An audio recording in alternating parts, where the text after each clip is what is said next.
Thomas Whitmore had built an empire in real estate, but success had cost him dearly. After his wife, Catherine, passed away 3 years ago, he threw himself into work, leaving his twin daughters, Emma and Lily, in the care of a series of nannies who never quite seemed to understand them. The girls were 7 years old now, with golden blonde curls and bright eyes that held secrets they couldn't voice. They hadn't spoken a single word since their mother's death. Specialists called it selective mutism, brought on by grief. Thomas blamed himself. He'd been through 5 nannies in 2 years. Each one lasted only a few months before giving their notice. Frustrated by the girls' silence, their withdrawn nature, the way they seemed to live in a world of their own. Then Grace Johnson arrived. She was different from the others. At 52, Grace had raised 3 children of her own and had recently become a widow herself. There was a warmth in her brown eyes, a patience in her movements, and something else Thomas couldn't quite name.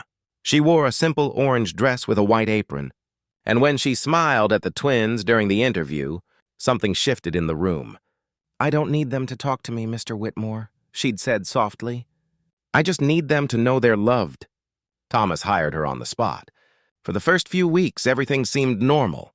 Grace cooked nutritious meals, kept the house spotless, and made sure the girls did their homework. But Thomas noticed the twins seemed lighter somehow. They smiled more. Their eyes held a spark that had been missing. One evening, 3 months after Grace started, Thomas came home early from a business dinner that had been canceled.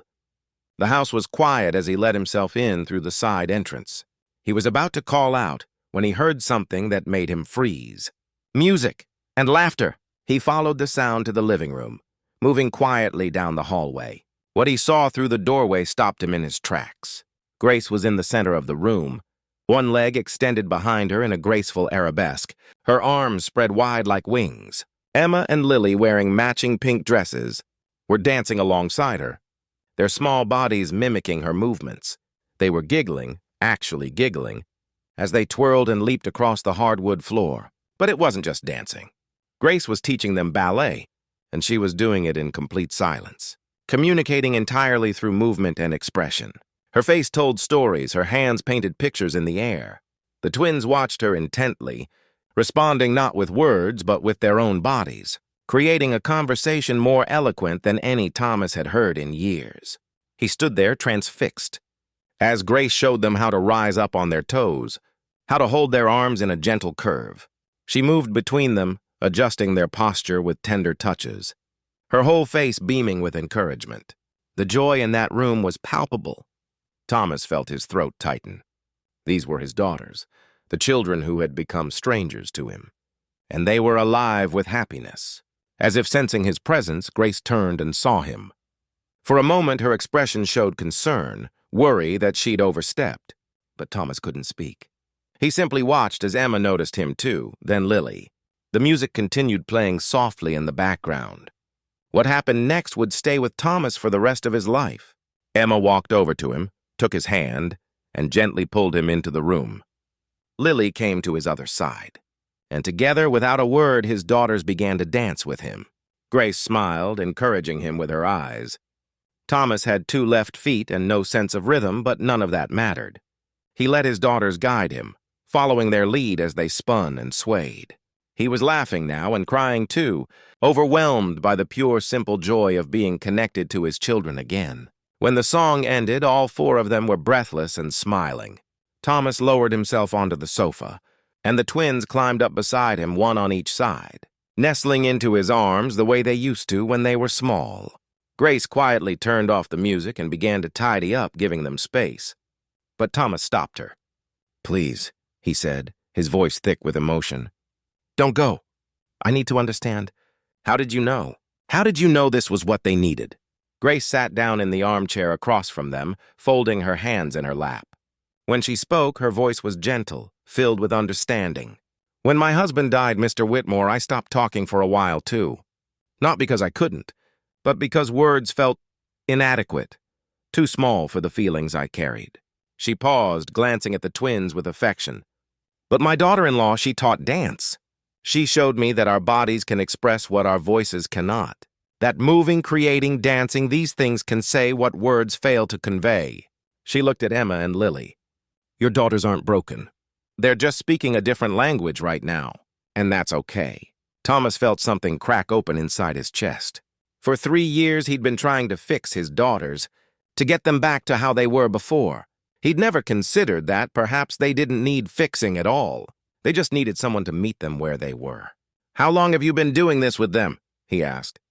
Every day after homework, Grace admitted. About an hour. I hope you don't mind. I know it wasn't part of my duties, but they seemed so interested when they saw me stretching one afternoon. Before Catherine passed, did they dance? Thomas nodded slowly, a memory surfacing. Catherine was a dancer. She taught ballet before the girls were born. She used to dance with them in this very room when they were tiny. The pieces fell into place. Grace hadn't just found a way to reach his daughters. She'd found a way to reconnect them with their mother's memory, to honor Catherine's presence in their lives rather than running from the pain of her absence. Over the following months, Thomas rearranged his schedule. He came home earlier, participated in the evening dance sessions, and learned to communicate with his daughters in this new language of movement and joy. He wasn't trying to replace their mother, he realized, but to be present as their father in a way he hadn't been since Catherine died. Grace became more than an employee. She became family. A grandmother figure who understood that healing isn't linear, that grief takes its own time, and that love can be expressed in countless ways beyond words. The twins eventually began speaking again, but it happened gradually, naturally when they were ready. The first word Emma spoke was dance. The first full sentence Lily uttered was, I love you, Daddy. But by then, Thomas had learned that the words themselves weren't what mattered most. What mattered was the connection, the presence, the willingness to meet people where they are, rather than demanding they come to where you want them to be. On the anniversary of Catherine's death, 4 years after Grace arrived, Thomas stood in the doorway of the living room, watching his daughters perform a dance they'd choreographed themselves. At 15, they moved with grace and confidence, their voices now full of laughter and stories. Grace sat in her usual chair, clapping along, her face radiating pride. Thomas thought about all the ways life surprises us, how sometimes what we need most arrives in unexpected packages, how the greatest gifts often come from simply paying attention, from having the courage to let go of our expectations and embrace what is. He'd been a millionaire when Grace walked through his door, but she'd made him wealthy in ways money never could. As the music swelled and his daughters twirled, Thomas smiled. He'd discovered what the nanny was doing with his daughters, and it had changed everything. She was teaching them that communication transcends language, that joy can exist alongside sorrow, and that family is built not just through blood, but through presence, patience, and love. These were lessons he would carry forever. Lessons worth more than all the empires in the world.